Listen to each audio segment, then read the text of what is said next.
તમે જ્યાંથી આવો છો ત્યાંથી એક ભાઈ અહીંયા આવ્યા છે, હું નથી કરતો એવું કોમેન્ટ. ત્યાંથી તમે એમને જીતવા નથી દીધા. ત્યાંથી અમારા મિત્ર જ એમની સામે ઉભા હતા, પરંતુ હું કોઈ બી પ્રકારના પર્સનલ સ્ટેટમેન્ટ આપવા વાળો વ્યક્તિ નથી. તમારા માટે તો આવે જ છે ને પ્રશ્ન. એ એમનો લેવલ છે, આ મારું લેવલ છે ભાઈ. અહીંયા ઘણા ઉંમરલાયક લોકો બેઠા છે. ખેડૂતના નામે રાજનીતિ કરનાર લોકોએ એમના સમયમાં એમની સરકારોમાં ક્યારેય આવા રૂપિયા જોયેલા? ખાતામાં હોતા હતા એ લઈ જતા હતા આ તો બધા. આમ આદમી પાર્ટીએ ફરી અહીં ગેરંટી કાર્ડ ચાલુ કર્યા છે. એ તો ચૂંટણી ટુરિઝમમાં હોય, બીજે બી બધા ગેરંટી કાર્ડ આપેલા હતા, એટલે એના પર તો હું કોઈ કોમેન્ટ કરવા નથી માંગતો. કે આ 2.5 વર્ષમાં રેકોર્ડ બ્રેક વિકાસના કામો કઈ રીતે થઈ શકે તે દિશામાં લોકોનું મૂડ એ જરૂરથી નજરે પડી રહ્યો છે. વર્ષો વર્ષ સુધી આ બધા જ લોકોના નેતાઓએ નેતૃત્વ કર્યું, પરંતુ દેશના કોઈ ગરીબને ક્યારેય પાકી છત આ લોકોએ આપી નથી. દેશમાં પહેલીવાર એવા વડાપ્રધાન આવ્યા કે જેને ગરીબોનું સપનું સાકાર કરવા માટે પાકા મકાનો બનાવ્યા. એ કૌભાંડીઓ અમને શીખવાડશે ભાઈ.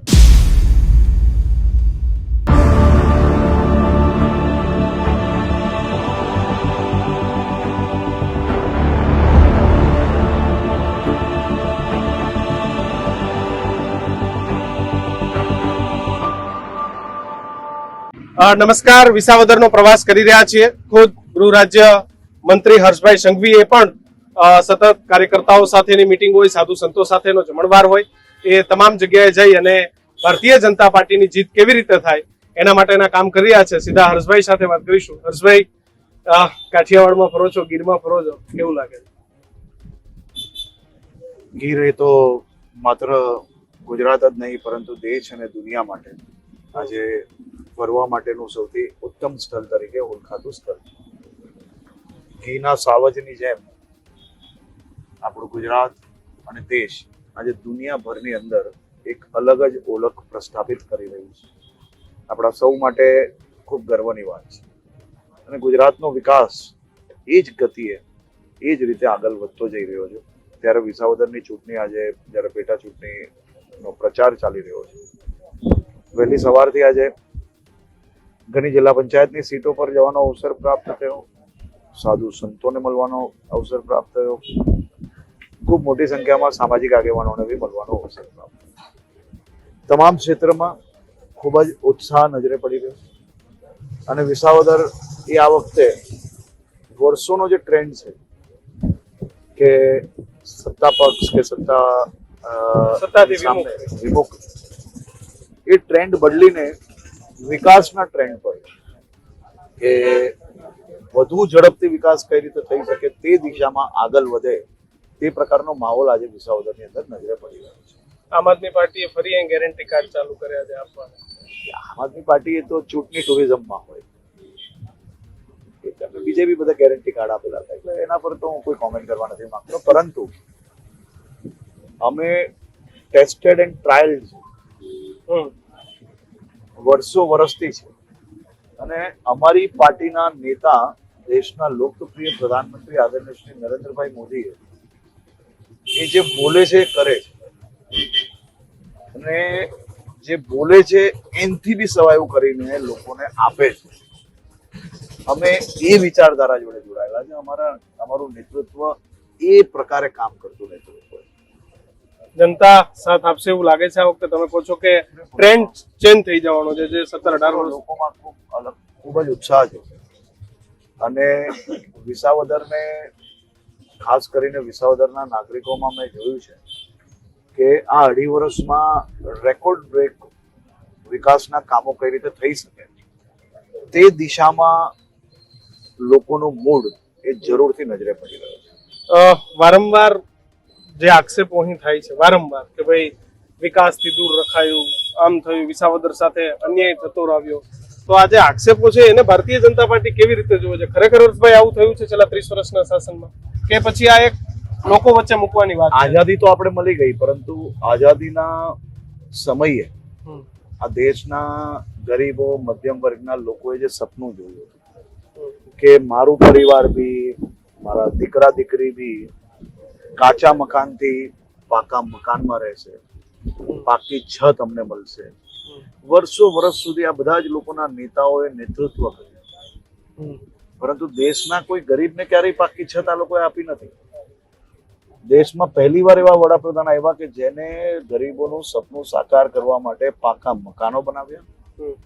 ગરીબ હોય કે મધ્યમ વર્ગના નાગરિકો જેને પોતાની વર્ષોથી જે બચત કરેલી હોય એ બચતની રકમ સ્વાસ્થ્યમાં, એટલે કોઈ બીમાર પડી જાય કે ગંભીર બીમાર પડે તો એમાં ના ખર્ચાઈ જાય, એ વ્યાજના ચકેડામાં ના ફસાઈ જાય, તે માટે પહેલા એવા વડાપ્રધાન છે કે જેને દેશના પ્રત્યેક લોકો માટે આયુષ્માન ભારત યોજના લાવી. અને આ ડબલ એન્જિનની સરકારનો ફાયદો શું?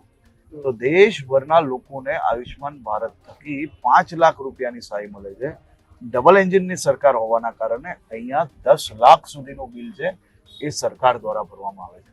ખેડૂતોના નામે રાજનીતિ કરનાર લોકોને, આ ખેડૂતોને પહેલી વાર માન સન્માન સાથે ક્યાંય ધક્કા ખાયા વગર બેંક એકાઉન્ટમાં રૂપિયા આવતા થયા, એ પહેલી સરકાર છે. એ નરેન્દ્રભાઈ મોદીની સરકાર છે. આ ડબલ એન્જિન સરકાર છે કે દર વર્ષે દરેક ખેડૂતને જેટલા નામ હોય, જેટલા પાન્યા હોય એટલા લોકોને જે રૂપિયા આવે છે. આવા ક્યારેય અહીંયા ઘણા ઉંમરલાયક લોકો બેઠા છે.